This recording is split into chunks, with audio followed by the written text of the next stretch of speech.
नमस्कार. वैष्णवीच्या स्वयंपाकघरात तुम्हा सर्वांचं मनापासून स्वागत. आज आपण इन्स्टंट असा नाश्त्याचा प्रकार बघणार आहोत. तर इथे मी स्पंज डोसा बनवणार आहे आणि तोही पोह्यांपासून. तर इथे मी 1 वाटी जाडसर पोहे घेतले आहेत. आता ते स्वच्छ धुवून घेतले आहे. आता त्यामध्ये 1 वाटी इथे मी रवा घातला आहे. जेवढ्या प्रमाणात रवा आणि पोहे घेतले त्याच वाटीने 1 वाटी इथे मी ताक घेतला आहे. तुम्ही दह्याचा देखील वापर करू शकता. आता सर्व ताक यामध्ये मिक्स करून घेऊया. हे सर्व मिश्रण छान प्रकारे मिक्स करून 10 ते 15 मिनटं याला आपण रेस्ट करायला ठेवूया. हे मिश्रण जोपर्यंत सेट होत आहेत तोपर्यंत आपण स्पंज डोशासोबत जी खायची चटणी असते त्याची तयारी करूया. इथे मी टोमॅटोची चटणी बनवणार आहे. टोमॅटोची चटणी अप्रतिम लागते. तर चला टोमॅटोची चटणीची रेसिपीला सुरुवात करूया. त्यासाठी इथे मी 2 चमचे कढईत तेल घातलं आहे. 1 चमचा उडीद डाळ आणि चणा डाळ घेतली आहे. आता एक मोठा चिरलेला कांदा, सोबतच 10 ते 12 लसणाच्या पाकळ्या आणि 1 इंच आल्याचा तुकडा आणि छान 2 मध्यम आकाराचे टोमॅटो कापून घातले आहे. आता इथे मी या 3 सुक्या लाल मिरच्या, ज्यात मी काश्मीरी लाल मिर्च वापरली आहे, याने कलर खूप छान येतो. आता 2 ते 3 मिनटं याला छान परतून घ्यायचं आहे.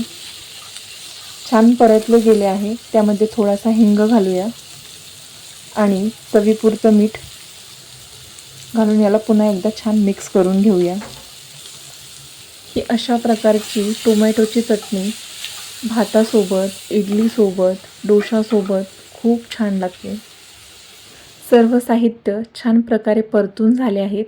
आता आपण एका प्लेटमध्ये हे सर्व काढून घेऊया आणि 5 ते 6 मिनटं याला छान थंड होऊ द्यायचं आहे. नंतरच आपल्याला याला मिक्सरच्या जारमध्ये ट्रान्सफर करून याची छान चटणी तयार करायची आहे. छान थंड झाला आहे. मिक्सरच्या जारमध्ये संपूर्ण साहित्य घालून घेऊया आणि इथे मी अर्धा चमचा लाल तिखट घेतला आहे. कारण काश्मीरी लाल मिरचीने फक्त कलर छान येतो, तिखट मात्र अजिबात होत नाही. त्यामुळे यामध्ये मी अर्धा चमचा लाल तिखट घालून पाणी न घालता याची छान पेस्ट तयार केली आहे. आता ही चटणी एका वाटीमध्ये काढून हिला तडका देऊया.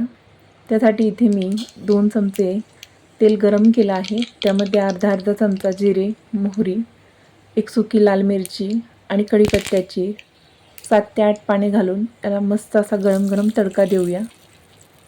आता आपली मस्त अशी टोमॅटोची चटणी बनवून तयार आहे. आता आपण जे मिश्रण भिजत ठेवलं होतं ते बघूया छान भिजलं गेलं आहे की नाही. संपूर्ण ताक पोहे आणि रव्याने शोषून घेतला आहे आणि आता आपल्याला याची छान पेस्ट बनवून तयार करायची आहे. आता मिक्सरच्या जारमध्ये सर्व मिश्रण घालून याची पेस्ट बनवून तयार करूया. पेस्ट बनवत असताना सुरुवातीला खूप जास्त पाण्याचा वापर करायचा नाही आहे. पीठ जर खूप जास्त प्रमाणात पातळ झालं तर आपल्याला याचे सेट डोसे बनवता येणार नाहीत. त्यामुळे सुरुवातीला पीठ थोडंसं घट्टसर ठेवायचं. जेव्हा लागेल त्यामध्ये आपण पाणी मिक्स करूया. 2 वेळेस हे संपूर्ण मिश्रण मिक्सरमध्ये घालून याची छान आपण पेस्ट तयार करून घेतली आहे.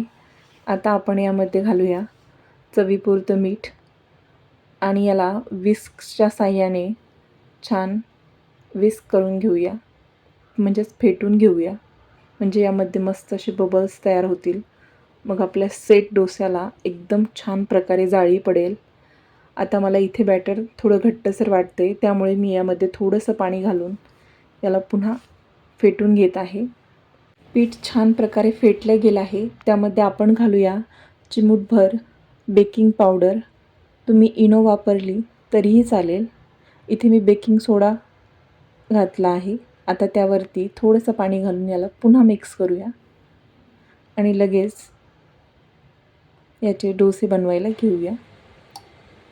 आता इथे मी तवा आधीच गरम करत ठेवला होता.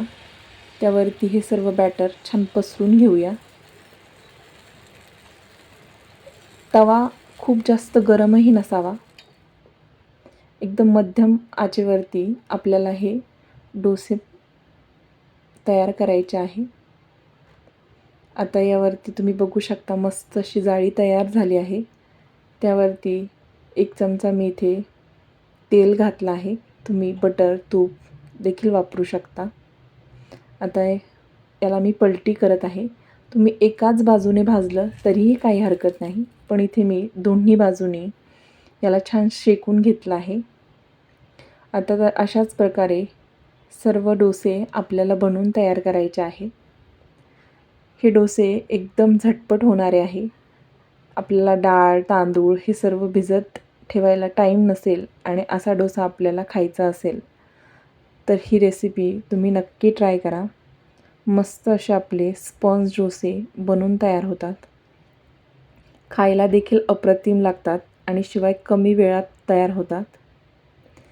आता इथे मी संपूर्ण डोसे एक एक करून तयार केले आहे. रंग देखील सुरेख आला आहे. आता या गरमागरम डोशांची आपण छान प्लेटिंग करूया. इथे मी बनवलेली टोमॅटोची एकदम लाल चटूक अशी चटणी आणि त्यासोबत असे मऊ लुसलुशीत स्पंज डोसे.